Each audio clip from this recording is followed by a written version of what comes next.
Hallo, ich bin Jonas. Willkommen beim Nine Na Tree Podcast. Heute werde ich das Buch zusammenfassen und besprechen. Dieses Buch führt mit scharfem Blick und klarem Ton in eine der unsichtbarsten, aber mächtigsten Kräfte unseres Alltags ein: das Ego. Ryan Holiday zeigt, wie diese innere Stimme, die uns nach Bestätigung, Status und schneller Anerkennung drängt, zuverlässig Erfolg sabotiert, Beziehungen vergiftet und langfristiges Wachstum verhindert. Doch anstatt bloß zu warnen, liefert das Buch ein praktisches Gegengift. Es verbindet zeitlose stoische Prinzipien mit modernen Beispielen aus Unternehmertum, Sport, Politik und Kreativarbeit und übersetzt sie in konkrete Handlungsimpulse für heute. Das Ergebnis ist ein Kompass für bessere Entscheidungen, ruhige Stärke in stürmischen Phasen und echte Wirksamkeit jenseits von Ego-Spielen. Was dieses Werk besonders nützlich macht, ist seine Dreiteilung entlang der Lebensbögen Streben, Erfolg und Scheitern. In jeder Phase stellt sich das Ego anders in den Weg. Im Aufstieg lockt es mit der Illusion, schon fertig zu sein. Im Erfolg bläht es uns auf und macht uns blind für Risiken. Im Scheitern flüstert es Ausreden und schiebt Verantwortung weg. Gegen all das setzt Holiday eine Haltung aus Bescheidenheit, Disziplin und Dienst an einer Sache, die größer ist als man selbst. Wer sich weniger von äußeren Schlaglichtern und mehr von innerer Klarheit führen lassen möchte, findet hier keine wohlfeilen Motivationsparolen, sondern robustes Handwerkszeug. Dieses Buch ist kein Schnelltrick, sondern eine Einladung, die eigene Identität auf eine stabilere Basis zu stellen.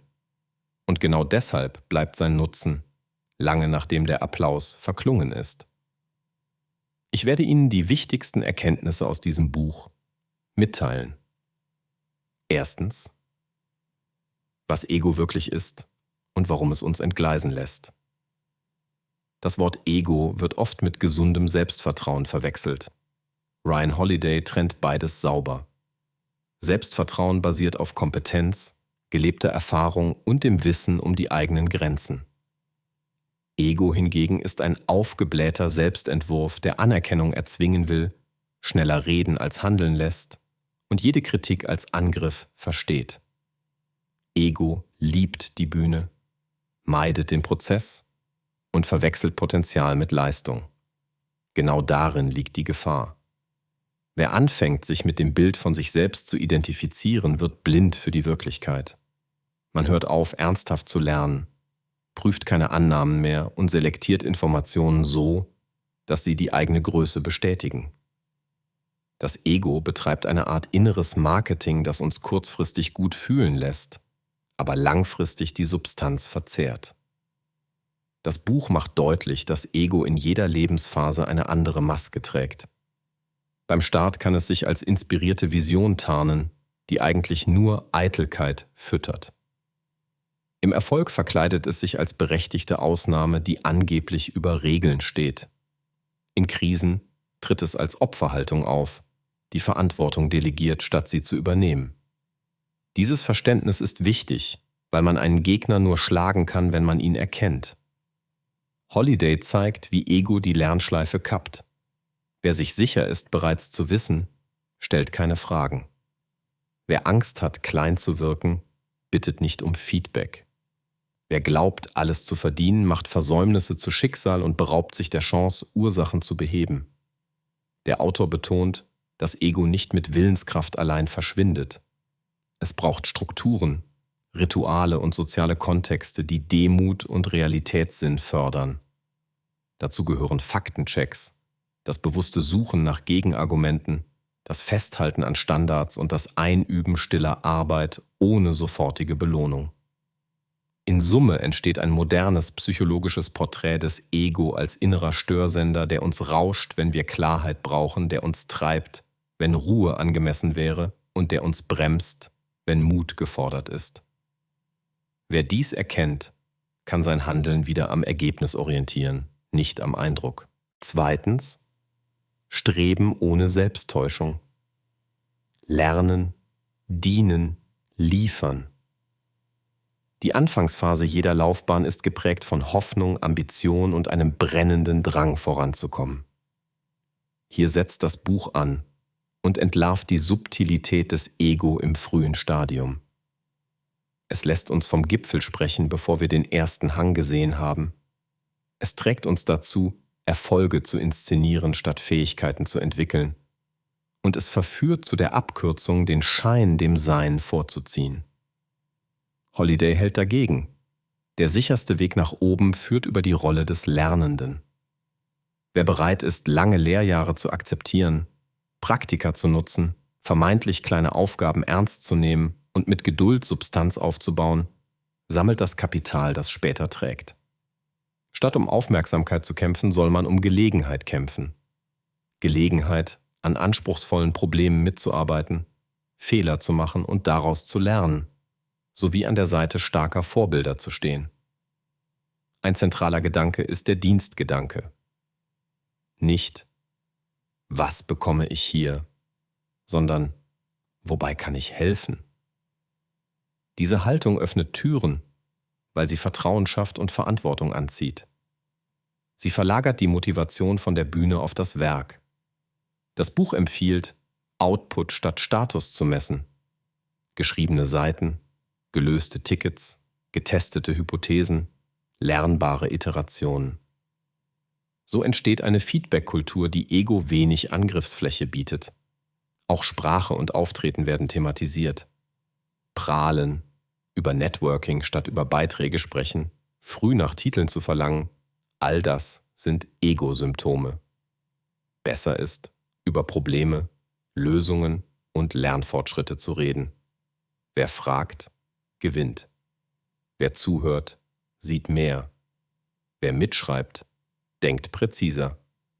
Darüber hinaus betont Holiday die Kraft der Umwelt. Orte, an denen Leistung über Rang zählt und in denen Klugheit, Disziplin und Teamnutzen belohnt werden, schützen vor Ego-Exzessen. Das heißt, such dir Räume, in denen deine Arbeit für sich sprechen muss, statt dein Ruf. Schließlich liefert dieses Kapitel konkrete Taktiken. Freiwillige Einfachheit im Lebensstil, um nicht abhängig von Statussymbolen zu werden, klare Lernziele pro Quartal, ein Mentorenkreis, der harte Rückmeldungen gibt, und eine Lese- und Übungsroutine, die spürbare Fortschritte ermöglicht.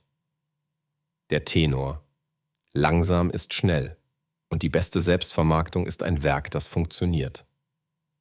3. Erfolg ohne Selbstüberschätzung. Demut als Wettbewerbsvorteil. Erfolg ist paradox. Er bestätigt, was funktioniert und verstellt zugleich den Blick auf das, was noch fehlt. Genau hier gefährdet das Ego die nächste Stufe. Es lässt uns die eigene Unverwundbarkeit glauben, nährt den Reflex, Regeln zu beugen und betäubt die Wachsamkeit gegenüber Risiken. Holiday plädiert für ein Gegenprogramm aus Demut, Systemtreue und Dienst an der Mission. Demut bedeutet nicht klein machen, sondern die Realität über die Erzählung zu stellen. Wer im Erfolg nüchtern bleibt, fragt weiter: Welche Annahmen trugen? Welche waren Zufall? Was hat das Umfeld begünstigt und was war Glück? Diese Analyse schützt vor falscher Kausalität. Ein weiterer Hebel ist die Fokussierung auf Prozesse. Statt vom Höhepunkt zum Höhepunkt zu sprinten, etabliert man Standards, Prüfrituale und Qualitätskriterien, die unabhängig von Tageslaune gelten. So wird aus Glück Nachhaltigkeit. Auch Teamdynamik spielt eine Rolle. Erfolg zieht Aufmerksamkeit an und verzerrt Anreize. Das Ego drängt Einzelne nach vorn und macht den Beitrag anderer unsichtbar. Der Gegenimpuls lautet: Anerkennung verteilen, Verantwortung teilen, Transparenz schaffen. Feste Meetingrhythmen, klare Entscheidungslogiken, offene Metriken und retrospektive Reviews wirken wie ein Immunsystem gegen die Selbstüberschätzung des Einzelnen. Holiday mahnt außerdem zur Mäßigung im Applaus. Lob ist angenehm, aber gefährlich. Es setzt Anker in der Fremdwahrnehmung und verführt, fürs Publikum statt für die Sache zu arbeiten. Deshalb empfiehlt das Buch stille Phasen, in denen man liefert, ohne zu senden und bewusst Kontakt mit Realitäten, die einen erden. Kundengespräche, Feldbesuche, Supportschichten. Wer die Front kennt, bleibt bodenständig. Hinzu kommt die Kunst des Nein. Erfolg produziert Optionen. Das Ego will alles, sofort. Klare Prioritäten und mutige Nichtentscheidungen halten den Fokus scharf. So bleibt der Raum frei für die wenigen Hebel, die wirklich wirken. Schließlich erinnert das Buch daran, dass der Markt ein harter Prüfer ist. Was zählt, ist nicht die eigene Story, sondern die Wirkung. Wer das verinnerlicht, nutzt Erfolg als Verstärker für Verantwortung, nicht als Freifahrtschein für Eitelkeit. 4. Scheitern, Rückschlag und Demütigung produktiv nutzen. Niederlagen sind der Moment, in dem das Ego am lautesten wird. Es sucht Schuldige, liefert Ausreden und erklärt das Pech zur Verschwörung. Holiday argumentiert, dass echte Stärke genau hier entsteht, wenn man die Realität vollständig annimmt, Verantwortung übernimmt und Handlungsfähigkeit zurückerobert. Das beginnt mit einer nüchternen Bestandsaufnahme. Was ist objektiv passiert? Welche Faktoren lagen in meiner Kontrolle, welche nicht? Und welche Frühwarnzeichen habe ich übersehen? Ein solches Protokoll bricht die Spirale aus Scham und Selbstabwertung. Statt die Identität zu beschädigen, wird der Vorfall zu Daten. Diese Haltung knüpft an die stoische Übung an, Ereignisse zu entemotionalisieren, ohne sie kleinzureden. Aus dieser Klarheit folgt der nächste Schritt: Reframing auf Aufgabe. Statt »Warum ich?« lautet die Frage »Was nun?« Welche kleinste nächste Aktion verbessert die Lage?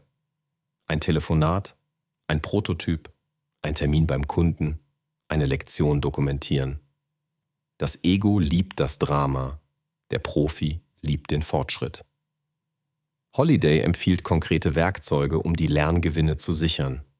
Fehlerjournale, Postmortems mit Team, externe Sparringspartner, die blinde Flecken benennen. Damit Rückschläge nicht zum Selbstbild werden, hilft eine Identität, die am Prozess hängt, nicht am Ergebnis. Ich bin jemand, der auftaucht, lernt und liefert, auch wenn es hart ist. In dieser Perspektive wird Scheitern zum Rohstoff für Resilienz. Ein weiterer Schwerpunkt ist die Akzeptanz von Unkontrollierbarem. Märkte drehen, Zufälle schlagen zu, Timing misslingt. Das Ego fordert absolute Kontrolle und geht an der Realität kaputt. Die Alternative lautet: Konzentration auf den eigenen Beitrag und die Tugenden, die stets verfügbar sind. Disziplin, Mut, Gerechtigkeit und Besonnenheit. Wer diese kultiviert, behält Würde und Wirkung, selbst wenn das Ergebnis ausbleibt.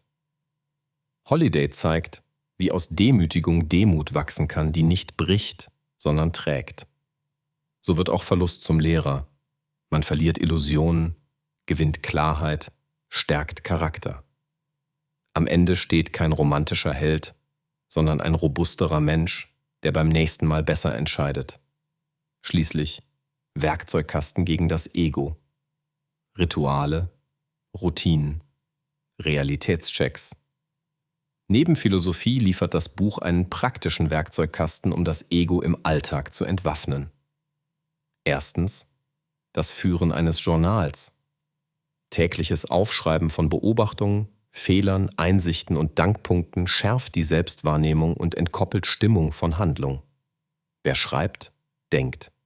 Wer reflektiert, lernt schneller. 2. Bewusstes Feedback.